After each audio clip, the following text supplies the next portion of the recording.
Assalamualaikum, selamat pagi dan salam Malaysia Madani. Anda bersama saya Nur Zamri dalam Berita Pagi edisi Selasa 20 Februari 2024. Dan saudara, kita mulakan dengan perkembangan ini. Perdana Menteri Datuk Seri Anwar Ibrahim menggesa industri perbankan negara perlu kekal berdaya saing bagi menangani fenomena 3C, complexity, chaos and contradictions. Ia membawa maksud kerumitan, kehuru-haraan dan percanggahan pada era pasca normal. Tunggak dalam sistem ekonomi negara itu juga institusi keuangan. Dan kalau institusi keuangan itu gagah perkasa dan diyakini, ia akan membantu perhatian dan keyakinan rakyat dan pelabur sama ada domestik atau luar negara. Tambahnya, institusi perbankan menggalas tanggungjawab bersama kerajaan menjayakan reformasi menerusi ekonomi madani. Kerangka ini menjulang nilai ekonomi dalam rantaian bekalan dunia serta menambah baik kemampanan ekonomi negara. Dasar Pendidikan dan Latihan Teknikal dan Vokasional TVET negara dijangka dibentang di Kabinet pada Mac sebelum dilancarkan Jun ini sempena Hari TVET Negara. Timbalan Perdana Menteri Datuk Seri Dr. Ahmad Zahid Hamidi berkata, ia akan menjadi garis panduan program TVET seluruh negara selain bersesuaian dan memenuhi keperluan industri. Kerangka utama telah tersedia. Pihak Sekretariat TVET sering memaskinikan semua maklumat-maklumat terkini. Dan sekarang ini kami telah mengedarkan dasar TVET negara ini ke 12 kementerian dan juga kepada Jabatan Kepegawaian Negara dan beberapa agensi lain untuk mendapat pandangan. Malaysia ketika ini mempunyai 1,345 institusi TVET dengan kadar kebolehpasaran graduan sebanyak 92.5%. Dasar itu digubal bagi meningkatkan kebolehpasaran serta daya saing tenaga kerja. Kementerian Dalam Negeri KDN akan menyemak fakta mengenai 3 pemimpin badan bukan kerajaan NGO di Malaysia yang disenaraikan dalam Pusat Pemeriksaan Pengganas TSC oleh Biro Siasatan Persekutuan FBI Amerika Syarikat.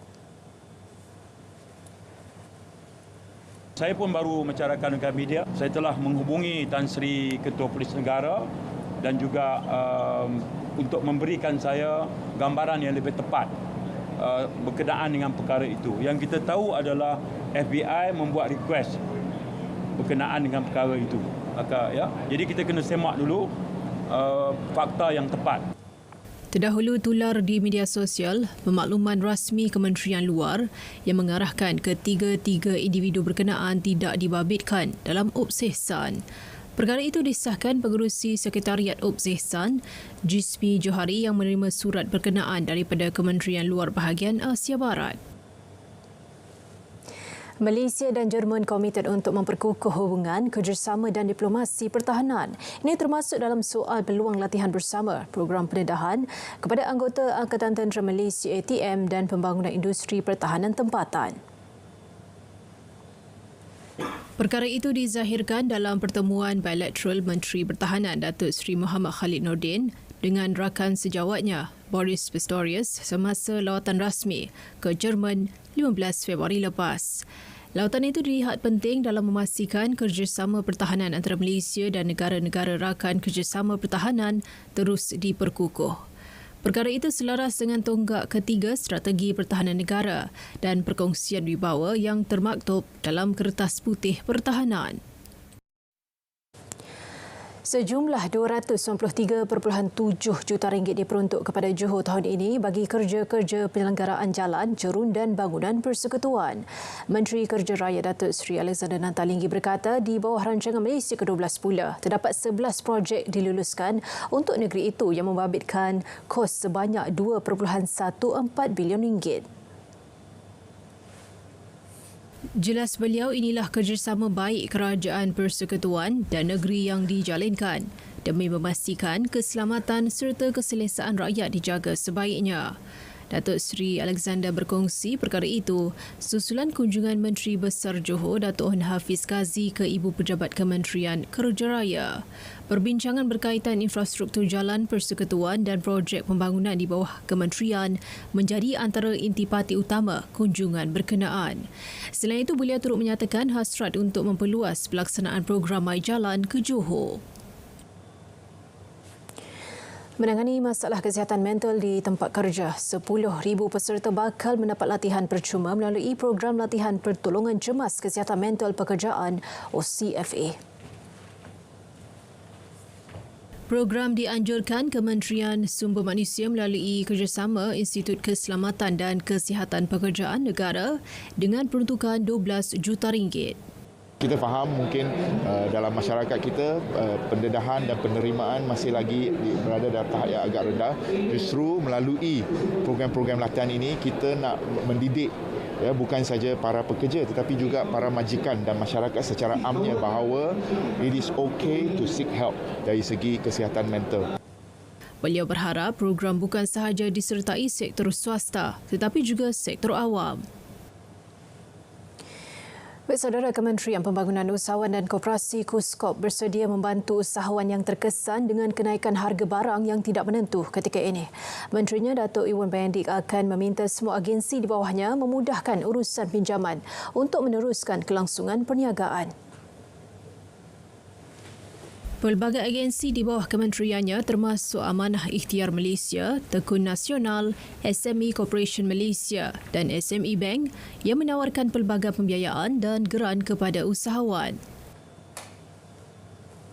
Ada juga kes di mana akibat faktor perundangan misalnya, ada yang menyebabkan kita tidak dapat membantu kerana pemilikan tanah misalnya, kilang dan sebagainya. Itu bila ada isu perundangan, bukan mudah agensi mahu membantu, terutama yang melibatkan satu jaminan, collateral dan sebagainya. Perkhidmatan perubatan tradisional dan komplementari tidak akan dikenakan cukai perkhidmatan seperti diwartakan sebelum ini. Jelas Menteri Kewangan Kedua Datuk Seri Amir Hamzah Azizan, keputusan tersebut mengambil kira perbincangan hasil libat urus pihak berkepentingan industri berkenaan.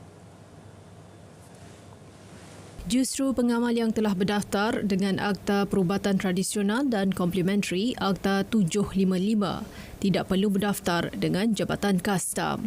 Antara perkhidmatan dikecualikan cukai termasuk perubatan tradisional Melayu, Cina dan India, homeopati, chiropraktik, osteopati dan perubatan Islam. Jelasnya keputusan itu juga langkah meningkatkan kesihatan diri dan kesejahteraan rakyat seperti ditekankan dalam kerangka ekonomi madani memperkasa rakyat.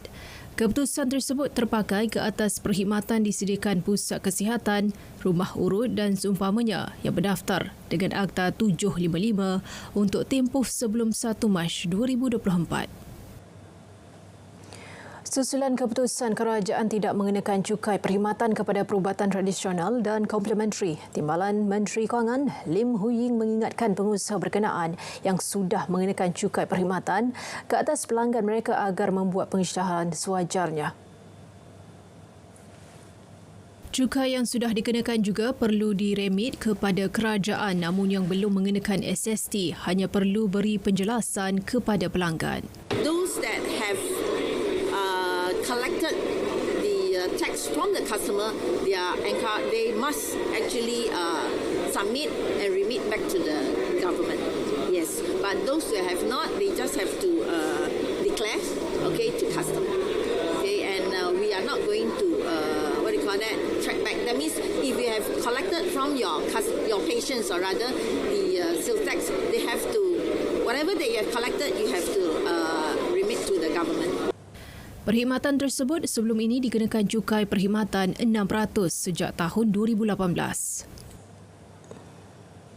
Baik, berita pagi diteruskan dengan edisi Sabah. Dari Sungai ke Segara, Palestin pasti merdeka. Assalamualaikum dan salam Malaysia Madani.